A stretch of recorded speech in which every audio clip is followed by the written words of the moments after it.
I do think a lot of what Morrissey's done stood in the shadows of the Smiths, but it's bound to, any band that's as important as the Smiths, you're going to feel that really, and I think he's bound to have himself, and everyone else to do with the Smiths probably think the same thing. I don't know. It's a hard act to follow, the Smiths. As songwriters, Morrissey and Marr, I think they're pretty hard to beat. Quite possibly, had they decided to take a break, they could have come back together and made another great album. Obviously, their fans will always regret that they didn't. On the other hand, I can quite understand Johnny Marr thinking that he could never work with Morrissey again. There was a chemistry there. There was a balance where Johnny's strengths and Morrissey's strengths together just made the perfect thing. And I think Johnny, since going off and doing his own thing, has yet to come up with the other half of the equation, as it were. So I can't really comment on his last record because I've not heard it, to be honest with you.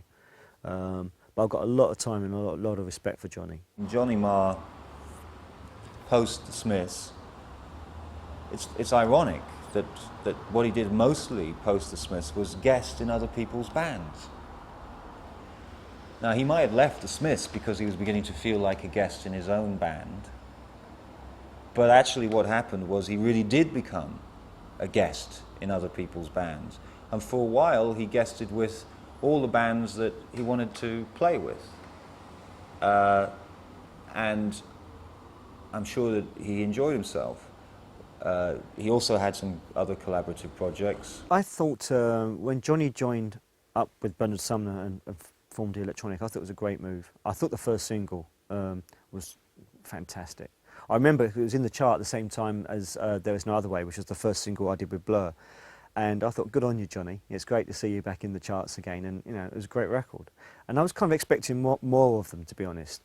I kind of felt Electronic didn't quite meet the target it should have achieved. I kind of felt... The first album's really strong. The second album, I must admit, I've not even heard. But it did seem to kind of peter out, which was a bit of a shame, really, because they're both very talented people. Without a doubt, Johnny's guitar playing and Bernard's sense of computer melody.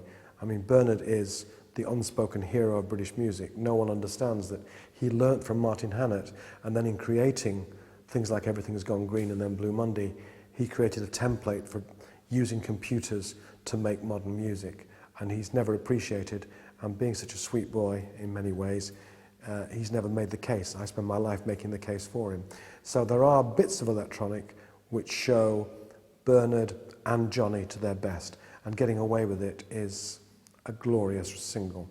And maybe the fact that they didn't let me put it on the album, typical sort of New Order counter economics, maybe that put me off it a bit. I found it a bit dull. The second Electronic album was truly dull, but then Bernard was doing Prozac as an experiment for a BBC Two programme, so that would explain a lot. It hasn't really amounted to a great deal. It doesn't, I don't suppose it has to. Maybe he's happy with that. I don't begrudge him that. I suppose there are some Smiths fans that do.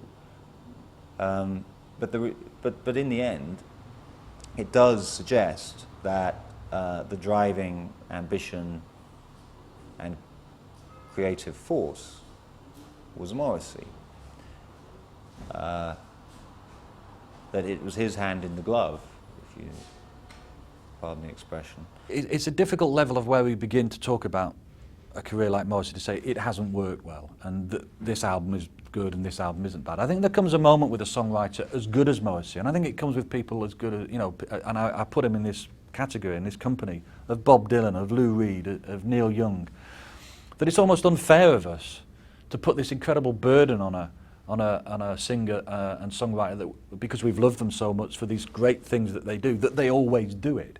I think the fact that he's kept exploring and made mistakes as he's explored is the sign that he's a great artist. And even if he goes 15 years without delivering an album that we think isn't as good as a Smiths album, or a song that we think isn't as good as a Smiths song, well, how dare we, And I think the pursuit that he's made and the fact that he's kept going and maintained to an extent, the qualities that make him a great writer, a great observer of the world, I think, you know, his solo career has been as fascinating as the Smiths. Of course, innovation couldn't have happened this time around because he'd been the innovator. It had already happened, so that was lost. We weren't going to be surprised. You know, it wasn't going to come out of nowhere. We expected so much from him now. Saying the Smiths overshadow Morrissey's work in England is probably not strictly true. I think maybe critically it has. But I think for punters and people, Morrissey's last album outsold the Smiths, so he's selling more records now than he's ever sold. I think Morrissey's played himself into a very comfortable corner now. He needs to release one record on average about once every 7 years and he'll be fine. I don't know how much money he makes from the Smiths. I don't really want to know because it would probably be quite a contentious issue, and some other people would be probably not too happy to learn either.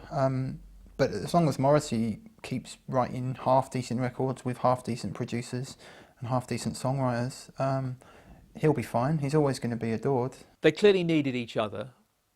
Despite Morrissey's solo success in America, I think you've only got to look at his body of work and look at what Johnny Marr has done subsequently. It was one of those magical partnerships. They both brought the best out of each other. Jagger and Richards, again, look at the solo work by either of them. You know, the sum of the whole is greater than the parts. There has come a moment now where we can embrace Morrissey as, it's almost like the sting and the threat and the unpredictability of what Morrissey once was that made him so great has sort of gone away a little bit, and we can embrace him now as just a sort of godfather of a certain, you know, a sort of comfortable icon. There's something about him we can, you know, we're not worried about what he actually might be saying. We're not worried about is he gay or isn't he gay, is he celibate or isn't he celibate, is he political or isn't he political, is he right wing or isn't he right wing. He's now become, momentarily, he might turn again, you know, a great songwriter who's written some great songs and is always going to give you a point of view that you've never come across before. And if you're lonely and, you know, confused and, you know, and now in your 40s, lonely and confused and existentially troubled, you know, Morrissey's always there to supply some solutions or to confirm that you're not on your own. There is no doubt that this miracle of this art form, that the whole is better than the parts, certainly applies to Johnny and Stephen. I think particularly without Johnny's chord changes and Johnny's musical genius, Morrissey does not have the correct ammunition to place his syllables. I think there are some good melody lines in there. The stuff on the new album, there's several good songs. So it's there, but it's not transcendental the way it was with the Smiths. And Johnny as well. I mean, you know, there isn't an album that Johnny's part of that is a must-have in anyone's collection, I don't think. And that's a tragedy for him as well. But, you know, how many great albums do you want? You've got 5 sitting there in your catalogue. Maybe we should be happy with that. Let's not ask for too much.